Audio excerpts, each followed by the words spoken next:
Good, everybody? Welcome to my channel. We're back again. Brand new video. Don't forget to hit that subscribe button. Don't forget to hit that like button. Don't forget to hit those notifications so you can get the up-to-date information whenever I drop a new chart. Coming very soon. We're gonna start doing some weekly analysis. So you have my weekly analysis for the entire week for specific pairs coming real soon. But today we're gonna focus on how to shrink the market. How do I shrink the market? There's just so much going on in this market. I don't know where to start, where to stop. Way too much going on. I'm gonna show you today how to shrink the market. Y'all ready? Let's go. All right, so simplest way to shrink the market is start at a high point or a low point. So what I essentially just did right there is everything that happened before this point I forgot about. Oh, there we go, boom. Move that out the way. So I'm focusing on this particular move right now down to the bottom. From the top down to the bottom. That's all I'm really focusing on. And as I'm doing that, I'm looking at, obviously we know this market is downtrending. With this particular move, I'm looking for the point where the market could potentially reverse and can continue down to the downside. So it's going to come back up, pull back, and then continue down to the downside. Or if the market really tells me what's going on, then I'll know when the market could potentially reverse and not continue going down and actually start to go up. And so there are a bunch of key things that I'm looking at here. It's going to help me understand that. As the market's coming down, I want you to see how the market just does this. So here is the initial move, seller. The market pulls back to this high point right there. We're going to stop right there. That was a move. That was an important move in the market too. Doesn't seem like it. This is the 4-hour chart. Doesn't seem like it was a big move, but that was very important. Why? We had a high point, and from that high point, 1, 2, 3 straight sellers to push the market down to this point before the buyers came back up and pulled us back to here. Why is that important? That means there was something important here. This was an interesting level that the buyers showed back up. And as you guys can see, the buyers held that level. After this, we tried again. The buyers held that level for more than a day. And then eventually they lost it. So that was an important piece. We don't want to forget that. So that was the first move. Boom to here. The second move was a little consolidation. No big deal. And then we had another move from here. Boom, another one. Boom, we hit this bottom, shot all the way up to this top. That's another important move. So here was an important point number one, important point number two. And then as you guys see, we tried this level again, pop back up. So that's also important. Here was the move here. Boom, boom. So what I'm essentially looking for, you guys, is if this peak gets taken, if this peak gets taken out. So you said this market pulled down here, and on the pull back up, did we come back and get this guy? No. Typically that means we're going to continue to the downside. So I'll go through that one more time. Here was the first move that pushed us up right here. From that move, we were not able to get back up to this level. And I'll just draw a little level here so you guys can see it. That level right there. Let's turn the colors there. All right. We were not able to get back up to that. So that tells me the market is not ready to go up. And then we lost it here. Boom. Market fell down. And then we popped up here again to another level.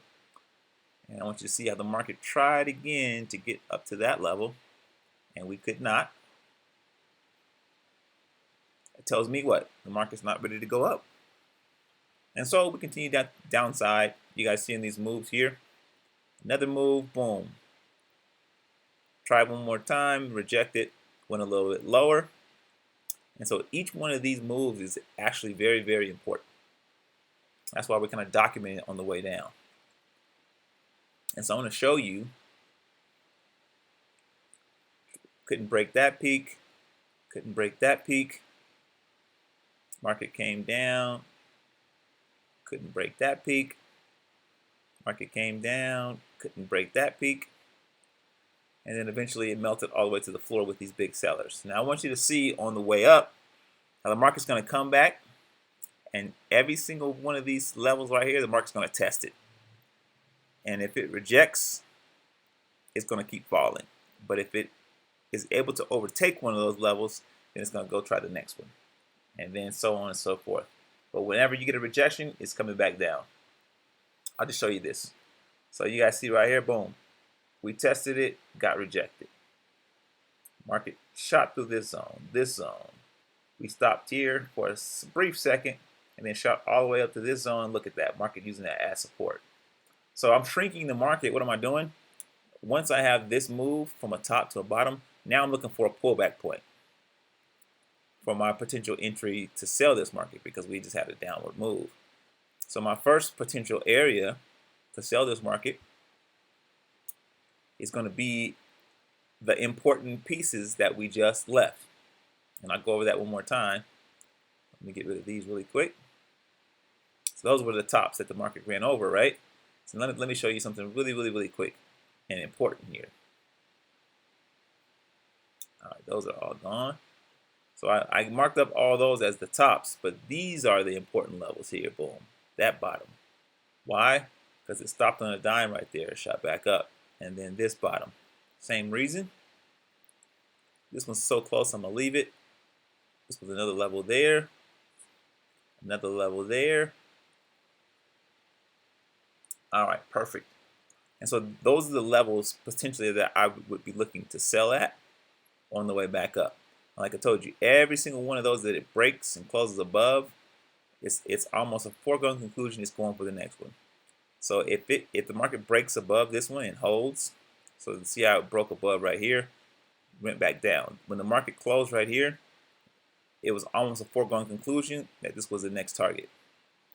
We broke up, closed above that one, foregone conclusion, this was the next target. But guess what? We got rejected.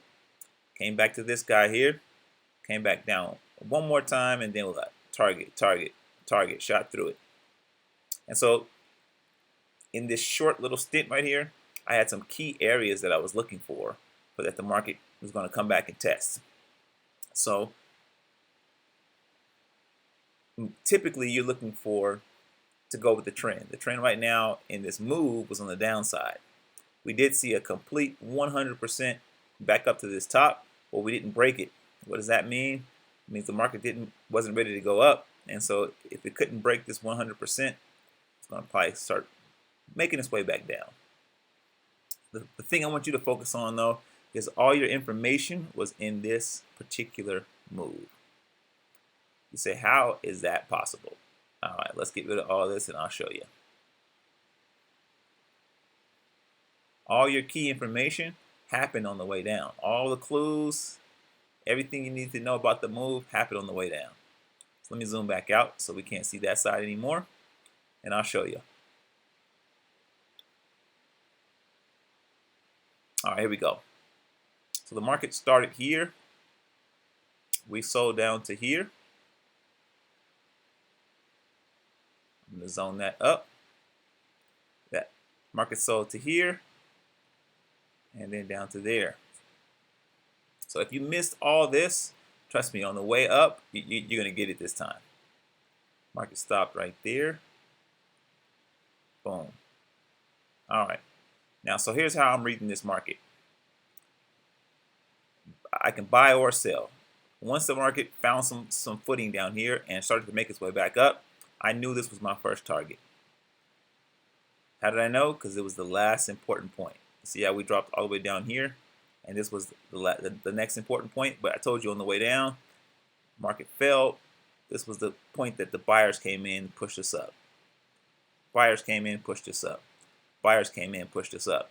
So it would make sense that if we are able to make it back to that level, if we can break above it, there's a good chance that buyers are going to be there to push us up. That's what happened right here. We got in here, we kind of got rejected. We broke above. Buyers pushed us up to this next zone. We got rejected, but back to where the buyers pushed us up last. That was a clue. And this particular thing, this particular level shot us all the way back up to the top. So we could have been looking for sales or buys in this case, But the key information was right here, right here. This is another one that was so close. This one also, but it's so close. And this one, I'm going to show you as the market keeps going. Let's say you missed all of this, and now the market's over here. Look how the market came down, respected that level. Buyers still there. Tested one more time to go back out of this top. We got rejected, right? Once we lost this level, pretty good idea we're going to come down to this level. And look what happened. We did it. And then back down to this level. But we found buyers were still here. Pushed us back up to here. We tried this one more time. Couldn't quite make it. Look at that. Wick, wick, wick, wick, wick. And we got pushed back down to this level. Buyers were still here. Pushed us back up again. And then we lost that level, but the buyers were still here and pushed us back up. What am I saying to you? These levels that you drew over here, are going to be important for a very, very long time. And I'll continue to show you here. So actually, after we lost this level, the market came back to that starting point. Remember we started over here with just this move right here. That was important. The market came back. Once the market lost this level, it was a pretty good chance that it was going to continue down to the floor. Why? Because we were working this area right here, from here to here. Now, if the market would have broke out the top, then we would have changed our bias and kept on buying on the way up. But the market came down here, and once it broke this level, you see it tried it, broke below, and then melted. But that actually all started from right here. We lost this level. It came right back up here where the buyers used to be, and the buyers were no longer there. They got liquidated right there. The buyers were no longer there, and the market just literally melted. And we got all that information from these zones. So let's say you missed this trade for the buy. You missed this trade for the buy. You missed this trade. You missed this trade. You missed this trade. Once you saw this, these green boxes are places where buyers used to be. I hope you guys get that. The market pushed it up. Market pushed it up. Market pushed it up. Market pushed it up. Market pushed it up. Once these are no longer places where buyers are, then you can expect that the sellers will take over at these levels. Just like we did here. See, right here. Let me zoom in. Right here, the sellers liquidated that area. Buyers tried one more time. Boom. We're gone. Buyers tried one more time. Nope. Sellers are taking over. Then eventually, a seller took over this zone, and then ultimately this zone too. The buyers tried one more time from our starting point. One more time, and there was not enough steam, and then the sellers just completely took over. But all that information was gathered when we shrunk the market in just this little move. Doesn't matter which time frame you do it on. Obviously, higher time frame is going to give you better results. But this move from here to here gave us all that information, all of it. And so we knew what to do. I mean, this happened January. For the next month. Yeah, the whole next month we had our information on what we needed to do. We break above this, we're going to buy it. We break above this, we're going to buy it. We break above this, we're going to buy it. We break below, we're going to sell it. We break below, we're going to sell it. You break above, you're going to buy it. Just that simple. You break below, you're going to sell it. Why? Because these are contested zones, but this is where buyers used to be. And so we're going to keep that information all the way from in the past and trade accordingly. Now, if we would have got rejected right here, we would have known that the buyers weren't here anymore, and we would have continued to sell down. But the fact that the buyers came through, pushed this market up here, and did the same thing here, told us, hey, you know what? The buyers still live here. They got liquidated right here, but then they came back strong over here. And all I'm trying to get you to see is we don't have any indicators on the screen. We don't have any of that. All we're looking at is what the candles are telling us. And that's why this works on any time frame. That's why this works in any market, because you're not dependent on a strategy to tell you what to do. You're looking for the market to tell you what to do. All right, we're going to jump right in. Don't forget, next week we're coming up with weekly charts. So I'll give you my weekly view for the rest of the whole week on some key pairs. I mean, if you guys want Bitcoin, whatever you want, you can put it in the comments. We're going to jump in and give you guys a weekly preview of how we're going to trade. Just like we did here, we had a monthly preview based upon this move right here of what we wanted to do. I'm going to give you a weekly preview. So we'll probably go down to a lower time frame, and I'll show you how to be able to chart this out and do it yourself and catch some trades. I mean, obviously, you're not going to win every trade. Let me just put that out there, but you're definitely going to win more than you lose. All right, take it easy.